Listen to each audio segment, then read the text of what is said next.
Hello, guys, and welcome back to Tech Talk with Ethan. And today I'm here with Jon Peterson, who is the Executive Director of P3 Theater Company. Thank you, Jon, for joining me today. Thank you for having me. So, Jon, do you want to introduce yourself and tell us a little about yourself? Sure. My name is Jon Peterson. I'm the Executive Artistic Director and founder of P3 Theater Company. We opened our doors as a brand new nonprofit theater company in Long Beach last September. And of course, we are doing what every other theater company is right now, and we're just holding tight. But prior to that, I've been in the theater industry since 1985. Went to performing arts high school, about 30 years on and off as an actor, singer, dancer, with 92 jobs at a time, because that's how actors actually support themselves if you're not on Broadway or in Hollywood movies. And here we are. Nice. I'm glad P3 is a part of Long Beach. We need more theaters in Long Beach, theater companies. So P3 recently started a tech talk show called Tech Talk with Ethan, which is the show. On Facebook Live at 4:30, which is the show. What was your inspiration for this show, Jon? You were. Thank you. Hello. Actually, I want to say it was right around the beginning of COVID. The stage manager of our last production, Day After Day, his name was Robert Wiley. You decided to do an interview with him on Instagram Live. And I happened to catch that interview because I think highly of both of you. And I was really blown away by just the rapport you guys had and how the whole thing went. So I called this guy, Ethan Dodgen, up, and I said, hey, I've known you for a little while.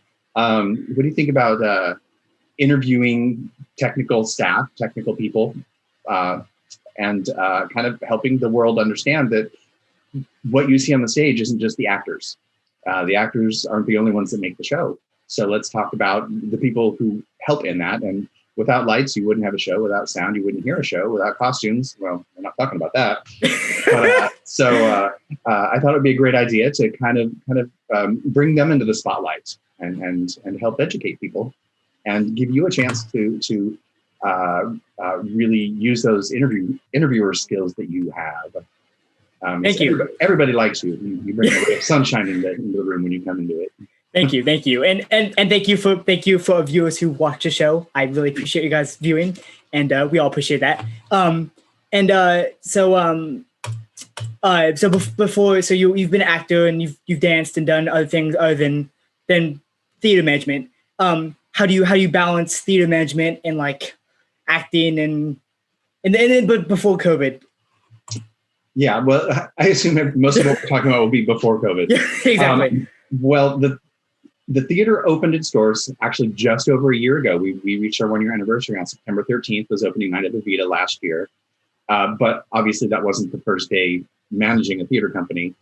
We had been working on it for about a year prior to that.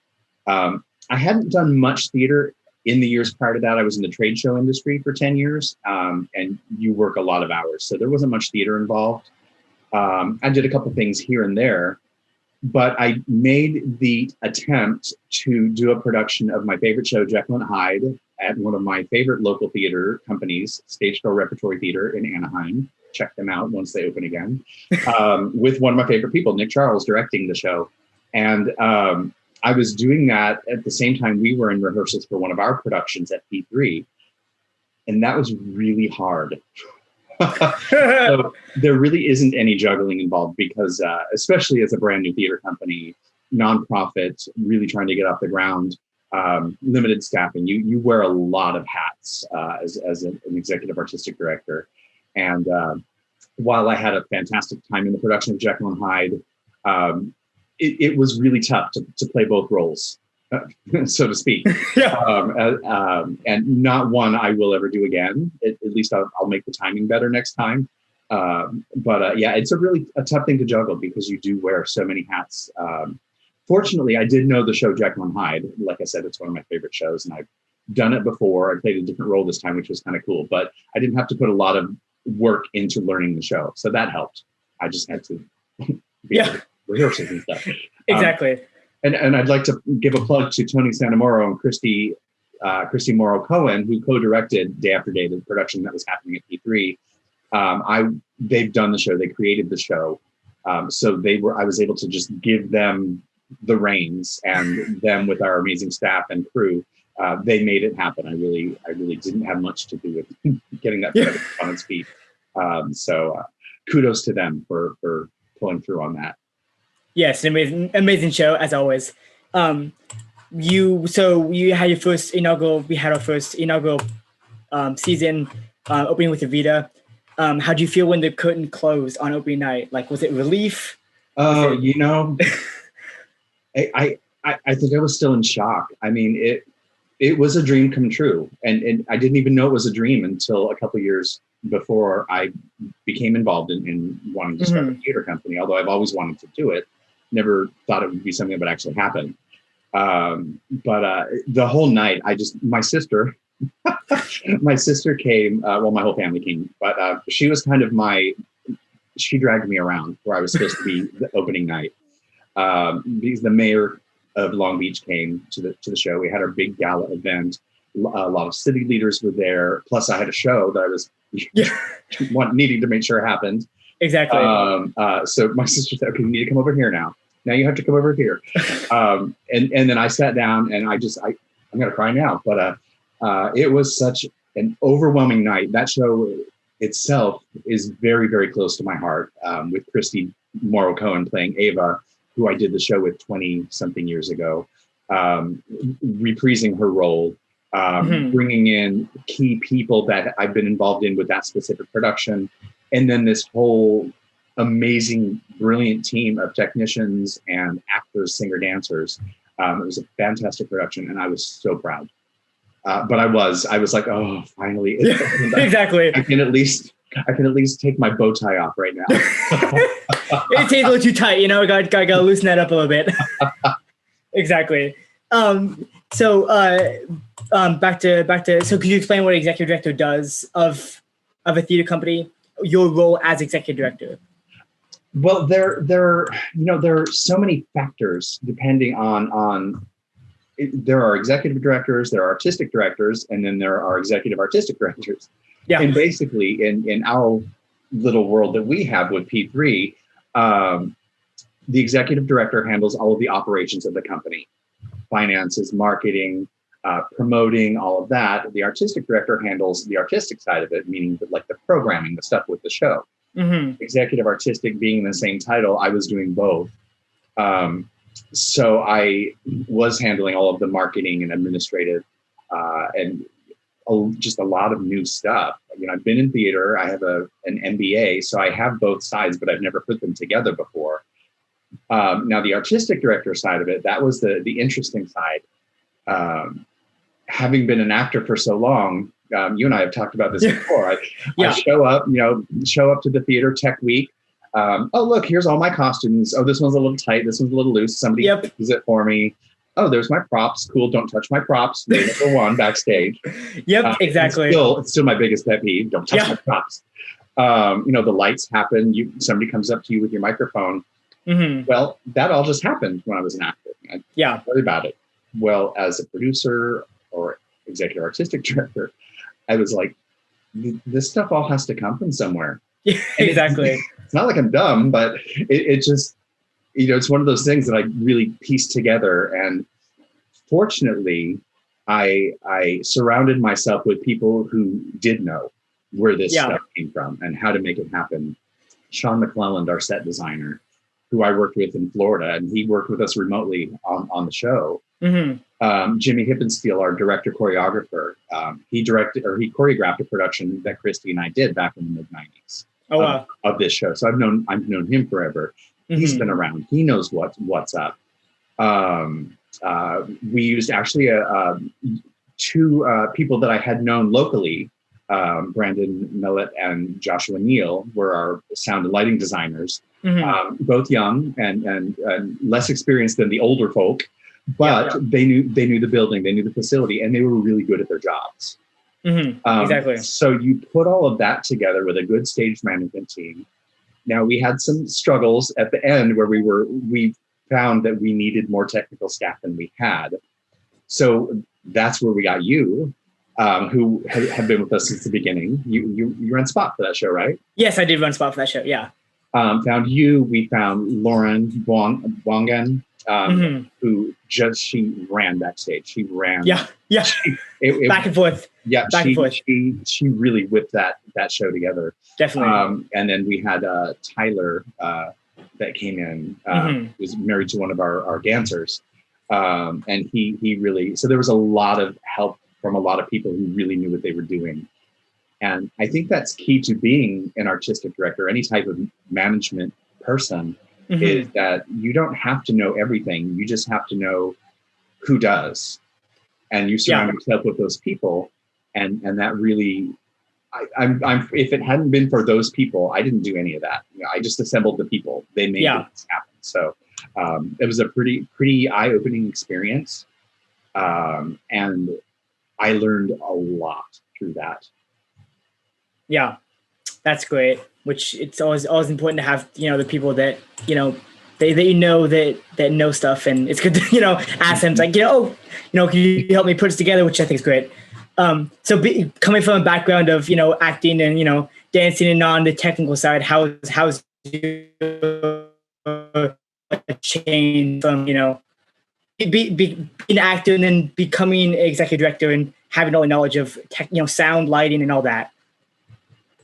I ask a lot of questions and I watch a lot. And I always tell people who don't know me, I'm not a micromanager. I'm not, that's how I learn. And yeah, I ask a lot of questions. I've got great people under my belt. Is that the right phrase? Yeah. And I've asked a lot of local executive directors. And like I said, they're different depending on the size of your theater company, the size of your theater, who you have. I have a lot more learning to do. I would actually like to learn a lot more specifics in each field. Like, I don't want to be an expert at being able to sound design or light design a show, or even costume design a show for that matter. Yeah. But I think it's very important that someone that's in charge or that's going to be hiring these people, if you don't have a technical director who would technically be handling that, in our case, we don't at this point. But you really kind of need to know at least the basics. Yeah. At least. Now I know theater companies down here, and around the country, that their artistic director, their executive director, they know how to do, and they do it all. They'll build the sets. Oh wow.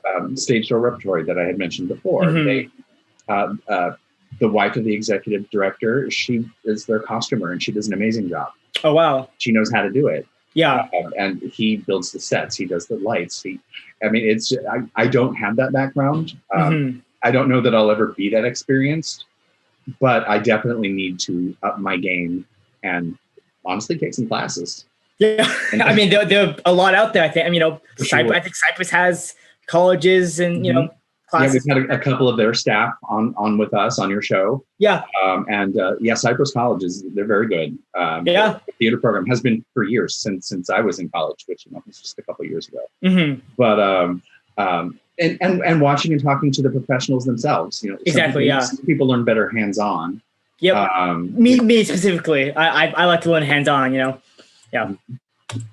Which is good. We actually had Donnie Jackson, the technical director at Cypress College, on my show a few episodes back. Gave us a lot of good insight about his program over there and all that. Yeah, he's. I was actually looking up their website because that's one of the places I'm looking at maybe taking a class here. Just to, like I said, up my game, to make sure that, I can make P3 the best it can be. Exactly. But the person who runs the theater department was a grad student at UC Irvine when I was undergrad at UC Irvine. So I actually know Jim Hormel. Yeah, I didn't realize that he wasn't there at Cypress, but I thought, wow, nice. Okay, that's pretty cool. You've connections, small world. He's very small. I know that people know each other, and it's like, oh, I know you from this show. Or, I know you. It's like a really small world. Yeah. One thing you do learn, and it's pretty true in any industry, but theater for sure, because we're all pretty dramatic in some way, shape, or form. But don't burn any bridges. Nope. Nope. You'll meet them later on, and yeah. Which, I mean, sometimes I think that can be a good thing, and it's like, you catch up, or, sometimes it's, the opposite, but I think it's always good to have that, just, that connection. Sure. So how has your, let me rephrase this here. Being an actor and, starting a theater company, how did that idea of a theater company come about? Or what was your idea of P3? Well, when I was younger, my sister, who's 12 years younger than I am, she and I had always talked about starting like a theater school where you have dance programs, music programs, all that type of thing. So it's always been the starting or creating of something theatrical, for at least 30 years, just lingering in my head. And skip forward a few years, like I said, I was working in the trade show industry. Yeah. I randomly got this job opportunity to go to Taiwan and teach musical theater to children, Taiwanese children.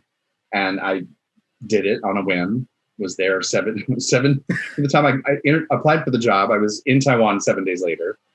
And when I came back, I had the world at my feet, really. I had a completely clean slate. Thought, what have I always wanted to do? And I thought, well, let's open a theater company randomly. Oh, how can it be, huh? I mean, it's really, there's a lot between that jump. I have to give a shout out to my friend Jonas Sills with Art and Relation. He's the one that connected me to the Ernest Borgnine Theater, which is where we opened Evita. So I was able to have connections to a theater company. So a lot of things were kind of already in place. It wasn't like I came back and went, oh, let's start a theater company. Okay. Yeah. I didn't have to really look for a venue. I mean, I did. I looked and went to I did look a lot. And then that one, I decided, well, let's talk with Tim Cable. Yeah. That runs the Masonic Temple there. And I had done a show with him. He's also an actor, and he played Scrooge in a production I did with A Christmas Carol with Art and Relation. So there were connections that had already been made that really made it a lot easier. And I still even sat there. I was working as a bookkeeper, just trying to make ends meet, trying to figure out what I wanted to do when I grew up. Yeah. And I thought, well, why can't I open a theater company? There's nothing that says I can't. Yeah. Of course, there was a lot more involved than I thought. But it really was a really quick shift. And I will bring up kind of what gave me the inner strength to do that. That's the logistics of it. But I was married, lost my husband in 2012. And there was a poem read at his celebration of life called The Dash by Linda Ellis, I think is the author of the poem. And basically The Dash talks about when you look at a tombstone and you see the year someone's born, a dash, and then the year they died, the poem is about living your dash. And so that's kind of the inner motivation that told me, this is your life. You can make of it what you want to make of it. And so from that one poem, really, the inner strength came out, and I went, hey, okay, I have this idea. I have the passion. Now let's find the people. And the hardest part is finding the money. Exactly. Exactly. Well, I mean, people, just going to give money to you and say, go do, on occasion, but that doesn't happen very often. It doesn't happen often. And it's one of those things. It's for a while, and starting any business is difficult. So there's a lot of resilience, a lot of tenacity, a lot of making mistakes, and the really important thing is learning from those mistakes. And exactly. Looking back, I would have done a lot more research into the technical side of theater, because of the importance that I didn't realize it holds in the place of a theater. Yeah. Like I said before, you can't have a show without technicians or designers or choreographers, directors, whatever the case may be. You just can't have a show without that. You can't have it without actors either, but they all need to exist. Exactly. Yeah. For sure. So P3 is a nonprofit. Could you explain what a nonprofit is? Sure. Basically, a nonprofit is, well, there are many different types, but a nonprofit in my brain, funny thing that I like to say, the only thing I knew about nonprofit theater before I started P3 was being an actor. I should say anything about nonprofit was being an actor, because there's not much of a profit in that. Mm-hmm. But basically, in my mind's eye, a nonprofit organization is an organization that is meant to give back to the community, and that for me, that's everything that it is. You perform a service, and nonprofits can range from animal adoption companies to homeless shelters to theater companies, and they all have their own little niche, but they all have something that brings the community together. They build the community, they help the community. It's, you have the governments, you have the people who do the grand scope of things. The nonprofits are the internal community structures that build and keep that community strong and help it grow.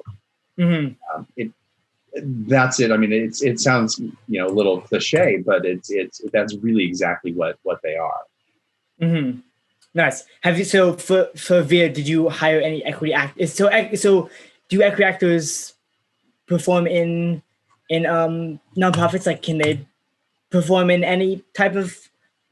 Absolutely. It's the theater companies like Musical Theater West, Long Beach Playhouse. They're nonprofit theater companies. Musical Theater West hires equity actors. I don't believe Long Beach Playhouse does.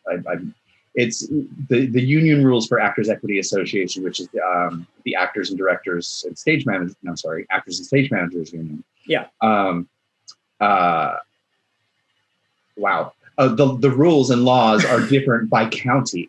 Okay. For example, you can do certain things in Orange County that you can't in LA County, which is where Long Beach is.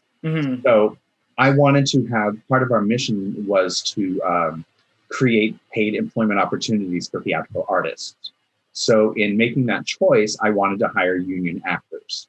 Not that you have to be union to be paid. There are a lot of misconceptions about union actors versus non-union actors. Who has talent, who doesn't. Everybody needs to get rid of all those stigmas right there, because union status does not determine your level of talent, be it on stage or off. It means you put in some work, some really hard work to get where you are. And those unions are in place because in positions where you work as independent contractors, most frequently, it protects the workers. Instead of working you 23 hours a day, you can only work so many.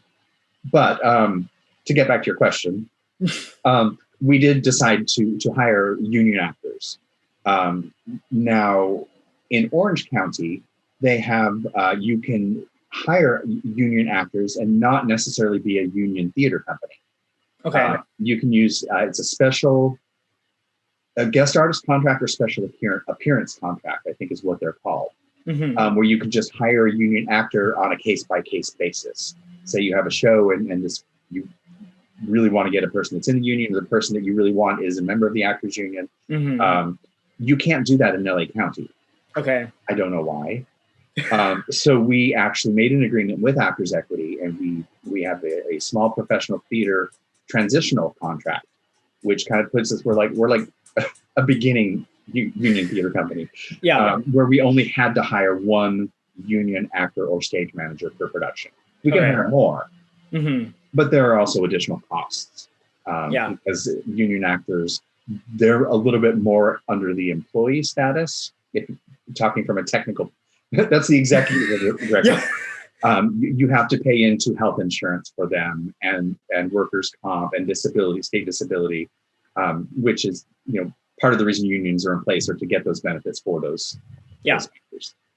Yeah, but I know the certain rules about they take breaks at a certain time and and all that goodness, which is it's for the safety and their well-being, obviously. But yeah, so PP in a pandemic, obviously, and every theater company is You know how pandemic is that what I heard about? I didn't get the memo. Yeah, I know, right? None of us did. But you know, of course, we're all at home and sheltering in place. Where's my mask? Where's my mask? Yes, wear a mask, people. Please wear a mask because we need to get back to theater and live entertainment. And the world. Yeah, I know, right? Exactly. How is that kind of? I mean, obviously, P3 is not happening anymore. How has that affected your thought on theater? Well, we were in a unique situation at the time that the pandemic hit, in that we were transitioning from the Ernest Borgnine Theater, actually to a theater right across the street at the Renaissance High School for the Arts in Long Beach, on Long Beach Boulevard. I think the address might be 8th, but yes, it's 8th. Yeah, it's right there on the corner. Yep. And they have a magnificent state-of-the-art theater. So we were in a point where we were going to be transitioning from one to the other right when they shut theaters down. Mm-hmm. So we don't have the overhead of having to rent a theater space. So we're very fortunate in that. Mm-hmm. But obviously there are no live performances anywhere. So we haven't moved over to Renaissance High School for the Arts yet. Hopefully it will, though. Hopefully it will be. People, wear your masks, wash your hands. Exactly. Stay away from people. I know, right? Nobody likes you anyway. No. I don't sit down for very long. I can't. My brain operates, it just moves way too fast. So I just thought, okay, so we can't do live theater. What do we do? So and I don't know where the idea came from. I can't take credit. I don't know who to give credit to, if there's credit due. But I decided to reassemble our cast from Steel Magnolias that we did back in November, which was a brilliant show with amazing actresses. It was an almost all-female production on stage and off. Wow. Just couldn't make it happen because I didn't know enough people to have the technical crew be all female, but our director was female. They were just brilliant. I brought them together and I said, hey, would you guys mind reprising your roles and doing the show online as a virtual reading? And we did that. Wow. That was a challenge if you want to talk about technical theater. I mean, now there's a whole new side of technical theater because you're dealing with, and I know I'm going to start using wrong words, and our wonderful intern, who's our live stream technician, laughs at me because I make words up, but he speaks my language. So we have this whole new streaming thing we have to deal with, this whole, and trying to bring people together that are in different locations and make their connections happen at the same time to the same people who are watching. So it was interesting, to say the least. We had literally 30 minutes before showtime, and it was a live virtual reading, by the way. One of the actresses, the internet went out in her neighborhood. Oh gosh. So I'm in a panic, and we're all in our own homes. We're on, this is May 4th was the date. So it's high quarantine time. Yeah. And I'm like, what am I going to do? It was on Lynn. If you're familiar with the show, it's the mother of Shelby. It's the Sally Field role from the movie, but it was Michelle Miller Day in this production. Michelle Miller Day lives 5 minutes away from me. I said, Michelle, grab your laptop, come over to my house. I have a big living room. I will sanitize a section. You'll sit over there. And I didn't have any technical staff working with me on this. I thought, okay, we'll just all stream into, and I was doing it on Facebook Live, as a matter of fact, directly into Facebook Live. I don't remember how I was doing it, but however we were doing it, it didn't work because 5 minutes, once she got set up and we started the show on time, and she's a consummate actress, and she had played the role. So, fortunate for that. Yeah. I don't know where her head was, but her acting and everything else was exactly where it needed to be. Now there was feedback because we were in the same room, even though we were about 20 feet apart. So during intermission, she packed up and moved into the kitchen. So yeah, that whole evening was interesting. Once I realized we were bumped off of Facebook Live like 3 or 4 times. Yeah. My mom's texting me. Other people that are watching are texting me. I'm trying to research on how to switch to a different platform. Yeah. Mind you, I'm also reading the stage directions live. I really don't ever want that night to happen again. Yeah. But it was fun. And that's when I learned I need help. Yep, exactly. And that's why we have the amazing staff we have. So we moved from Stu Magnolias. We did the Laramie project the next month. It was June, because it was the beginning of Pride Month. And the Laramie project we did, which was we had one of our actors, Philip McBride, who was in the show, who knew a lot about video production and this and that. We pre-recorded that. I think we learned from the experience you had. We pre-recorded, but he did it. He did it all. The actors each recorded their own thing, and he put it together. It's if you are not familiar with the show, it's kind of an interview style show. It's basically a bunch of actors who served as reporters going into Laramie, Wyoming, working with the Matthew Shepard murder and interviewing the townsfolk. So there's not much technical extra things needed. Yeah. You're interviewing people in a cafe in their living room. So basically everybody was in their own living room. Yeah. So that worked. Then we did Beautiful Thing the next month. And that's where we stumbled across our wonderful new intern and live stream technician, Brian Christopher Russell. Shout out. Holla. He was able to really up the game on the production values from a virtual standpoint. And then we did Creator Tuna the month after that. So we've done some virtual programming. Like I said, I don't sit down. We're in the middle of a pandemic, but I still have to do something. And exactly. And we kept all of these free to the public because it's part of our mission also to make sure they have access to the arts. We started a Live with P3 Educates talk show on Tuesdays, interviewing theatrical professionals, breaking it down with Jody Marks on Wednesdays, talking about the challenges of the Black community and in the arts and all the different facets of that. So we've just managed to keep creating programming. However, we're still in the pandemic 6 months later. Even the richest man in the world will eventually run out of money if there's nothing coming in, which is not in many industries and many companies. All arts organizations are hurting right now. So we're taking a step back because we really don't know how long this is going to go on. And we're reimagining some things to see what we're going to be doing to really up our game moving forward. Sounds good. From a virtual standpoint, that is. Exactly. And this show and the others have been good. I think for people to watch some live production at least. Even though it's not in a theater, I think it's still helpful to have that entertainment. For sure. And I from an executive director standpoint, I've reached out to some of our patrons and talked to them about it. Some of them haven't seen any of these productions, and some of them, a lot of theater patrons do tend to be of the older generation, and it's not, it's definitely not the same, but they just can't do it, and I understand that. But we've been able to reach out to communities in areas of the world where they may never have access to theater, and obviously we're not the only theater company doing virtual productions of any sort.